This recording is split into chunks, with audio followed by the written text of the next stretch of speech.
car is not an asset. It never was. An asset, by definition, puts money in your pocket. It generates income, or it appreciates in value, or both. A rental property is an asset. A productive business is an asset. Bitcoin is an asset.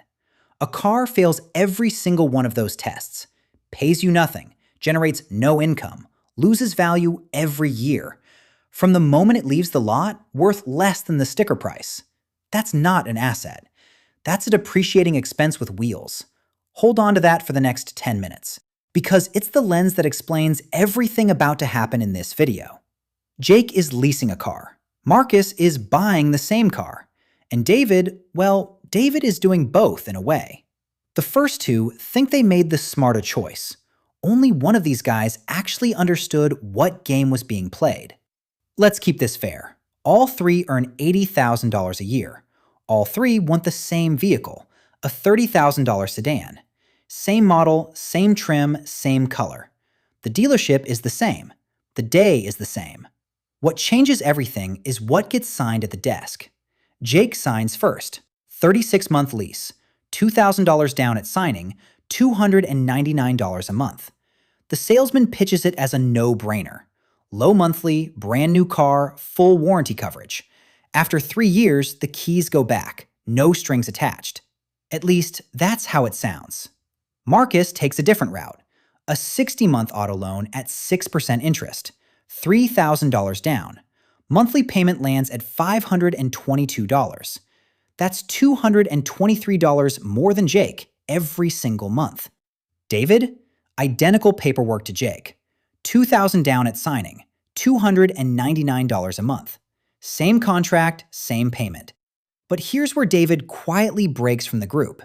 The $3,000 he was planning to put toward a down payment, $2,000 of it goes on the lease, just like Jake. The other $1,000, straight into Bitcoin that same week.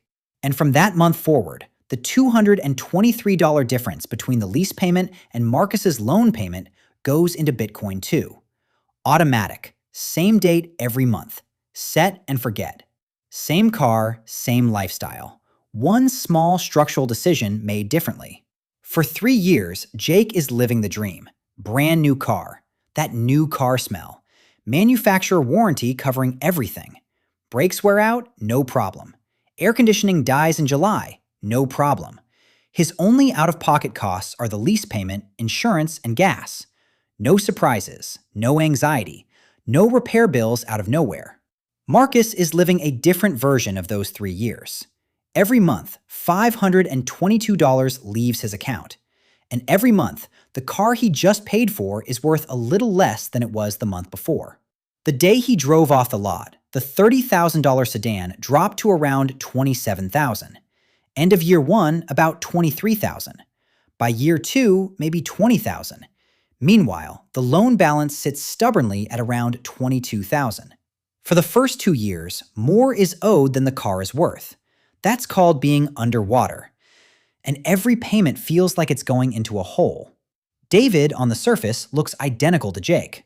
Same car, same monthly payment, same brand new car smell.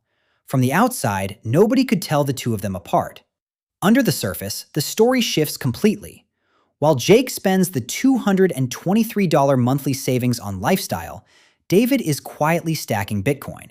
Every month, the same contribution hits his exchange account, and the $1,000 lump sum from day 1 has been compounding in the background. But here's the part most videos like this won't tell you. Bitcoin doesn't go up in a straight line. It never has. The price moves in cycles. Some years rip higher. Some years bleed for months. There are 70% drawdowns.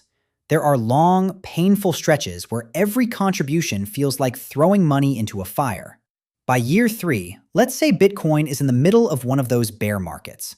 The stack David has been building for 36 months is actually down on paper. His total contributions add up to roughly $9,000 at this point, on top of the original $1,000. The current market value might be sitting at $6,000 or $7,000. He's down, not up. And he's still buying every month. This is where most people quit. They see a red number and stop. They convince themselves the thesis was wrong and bail right before the next leg up. David doesn't quit because the contributions are automatic and he's playing a much longer game than 3 years. Meanwhile, Jake's lease ends. Total paid in $12,764. Total owned, nothing. Back to the dealership he goes. And like 80% of leasers, the cycle repeats. New car, new contract, another $2,000 at signing, another $299 a month.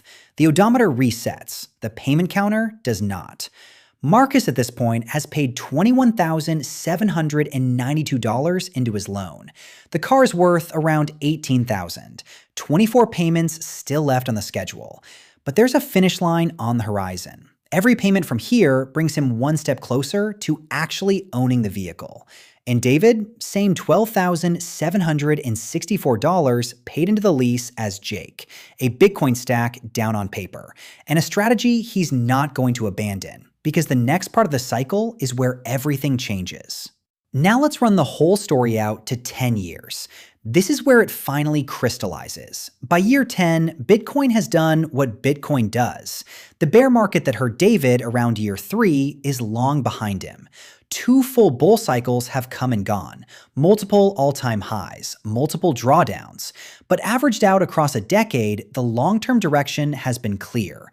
And the contributions David made when his stack was down, those turned out to be some of the most valuable Bitcoin he ever bought.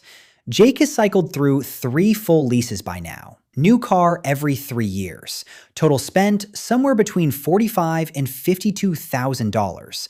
Once down payments, monthly payments, mileage overages, disposition fees, and wear and tear charges all get added up. Owned at the end? Nothing. A decade of car payments has left no asset behind. Marcus paid the loan off around year 5. From that point forward, his only car expenses were insurance, gas, and maintenance. A 5-year-old sedan past warranty runs about $1,200 to $1,800 a year in upkeep. Over the back half of the decade, that's roughly $10,000 to $14,000 in repairs. Total 10-year spend lands at $44,000 to $48,000. The car is still in the driveway, worth $4,000 to $6,000. Fully owned, free, and clear. By traditional metrics, Marcus wins the Jake versus Marcus matchup. That's the original lesson everyone tells you. But then there's David. Same number of leases as Jake, same lifestyle, same total lease spend, somewhere around $45,000 to $50,000 over the decade. From the outside, his car situation is indistinguishable from Jake's. The difference is the Bitcoin position quietly building in the background. 10 years of monthly contributions at $223, plus the original $1,000 from day one, roughly $27,700 in total contributions over the decade. Over a 10-year stretch, Bitcoin has historically delivered a compound annualized growth rate somewhere between 20 and 40%, depending on the entry point. Not in a straight line, through multiple bear markets and bull runs, red years and green years. But averaged out, the long-term direction is what matters.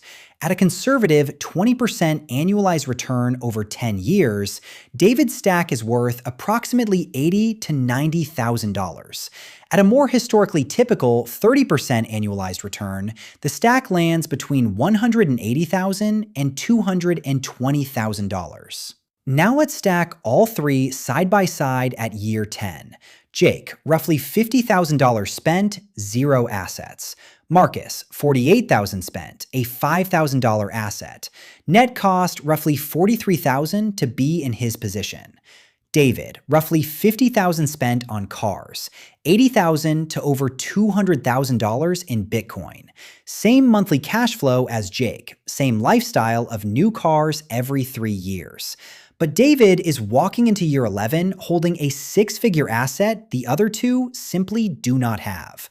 Remember the rule from the beginning of this video: a car is not an asset. Jake and Marcus spent 10 years arguing about how best to acquire a depreciating expense. The wrong thing was being optimized. David skipped that argument entirely, picks the cheaper acquisition method, the lease, and deployed every dollar of the difference into the one thing that actually meets the definition of an asset. That's why the result looks different. He wasn't playing the same game. Now, a few honest caveats. This strategy only works if the difference actually gets invested. Had David spent that $223 every month on takeout, vacations, or upgrades, he'd be in exactly the same spot as Jake. The whole strategy depends on the monthly Bitcoin contribution being automatic and untouchable. Most people don't have that discipline. Most people quit during a bear market and convince themselves the thesis was always wrong. Be honest with yourself about whether you're the kind of person who'd actually contribute every month for 10 years without flinching during a 70% drawdown. Because Bitcoin will drop 70% at least once during a 10-year window. That's the historical pattern. And the lease costs Jake pays, David pays too. Mileage caps, wear and tear, disposition fees. The strategy doesn't make leasing magically cheaper. It just acknowledges that the lease structure has real advantages. Predictable cost, warranty coverage, no depreciation risk on the user. Those advantages pair beautifully with a long-term Bitcoin position. Jake thought he was saving money. Marcus thought he was building equity. Both were optimizing for the wrong thing. The car was never the asset. The car was always going to lose value. Lease it or buy it, the outcome is the same. You're paying for a depreciating object that gets you from point A to point B. That's all a car ever does. What actually matters is what you do with the capital that isn't tied up in the car. Marcus tied his up in a depreciating asset and called it ownership. Jake spent the savings on lifestyle and called it freedom. David did neither. He kept the capital liquid, deployed it into the only asset class that appreciates faster than the dollar debases, and let time do the rest. And here's the part nobody mentions when this conversation comes up. David's actual lifestyle is the best of the three. He drove a brand new car every 3 years for a decade, never paid for a major repair, never worried about being underwater on a loan, never had to sell a depreciating car to a stranger on the internet just to get out from under it. The lease made his day-to-day experience cleaner, simpler, and frankly more enjoyable than either of the alternatives. He got the new car lifestyle Jake wanted, and the long-term wealth Marcus thought he was building, at the same time from the same paycheck. Just by understanding what an asset actually is and routing his capital accordingly.